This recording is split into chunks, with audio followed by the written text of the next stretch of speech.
of PC. Firstly, we introduce the definition of the power. In the previous lectures, we've talked about the current. The definition of the current is a positive charge moved by electric field from A to B in unit time. We've also introduced the voltage. The definition of the voltage is the work provided by the electric field force while moving the unit positive charge from A to B. From the two definitions, we can see that direction is both from A to B. In other words, as we've defined, the reference directions of the voltage and the current are associated, which is discussed in the last lecture. Then let's discuss the power. Combining the definition of the voltage and the current, we know the power is the work provided by the electric field force in the unit time. It can be written as P equals dW over dt. We rewrite the expression in another way and write it as a dW over dq times dq over dt. dW over dq is just the definition of the voltage, and dq dt over dt is just the definition of the current. So P is U times I. According to the above discussion, you can know in the associated direction the work provided by the electric field force in the unit time is the energy absorbed by the element. So the power P absorbed by the U times I in the associated reference directions. The unit of power is watt. Watt is a British sinus. The unit of energy is joule. Joule was also a British sinus. Let's discuss the calculation of the power now. The direction of the voltage and the current is associated in the figure. According to the above definition, we know PA, in which A means absorb. PA equals to U multiplied I. If the calculated PA is greater than 0, the element is really absorbing a power. If it's less than 0, the element is really delivering the power. Why do we discuss this? Because in this equation, U and I are all reference directions. In other words, the voltage is positive or negative is determined by the calculated value.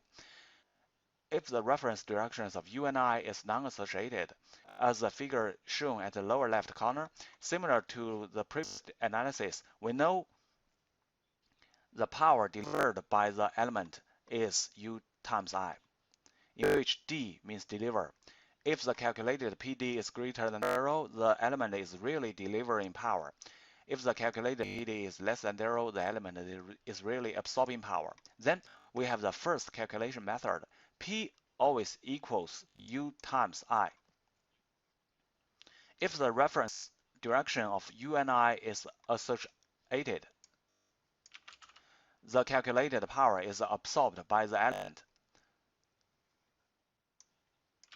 If the reference directions of U and I are non-associated, the calculated power is delivered by the element. Then we discuss another method to memorize.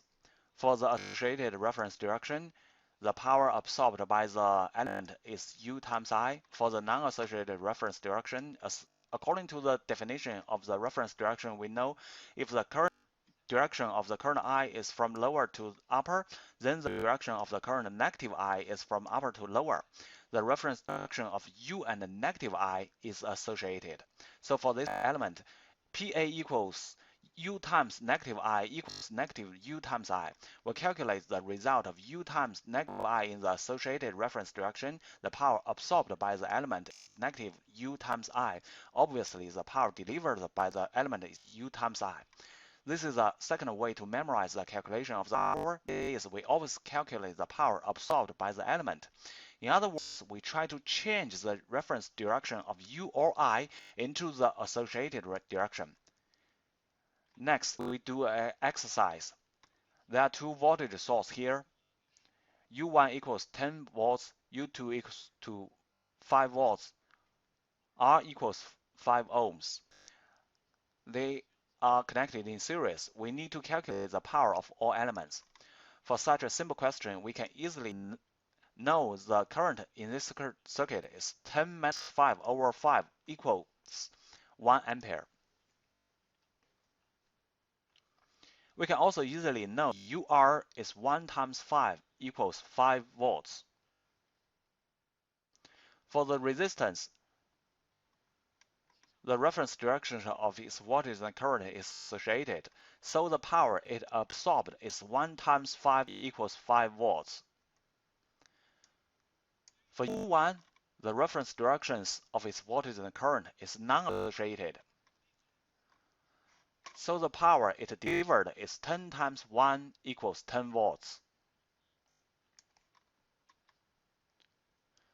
For U2, the reference directions of its voltage and current are associated, so the power it absorbed is 1 times 5 equals 5 volts.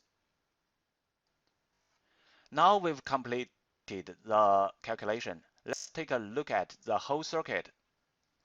The total absorbed power is 5 plus 5 equals 10 volts.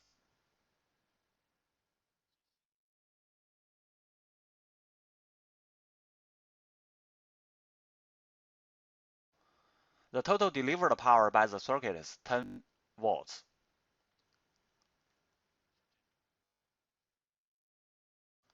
So that they are equal. It's not a coincidence. The conclusion is that the whole power delivered in the circuit equals the whole power absorbed in the circuit. It's called the conservation of the power.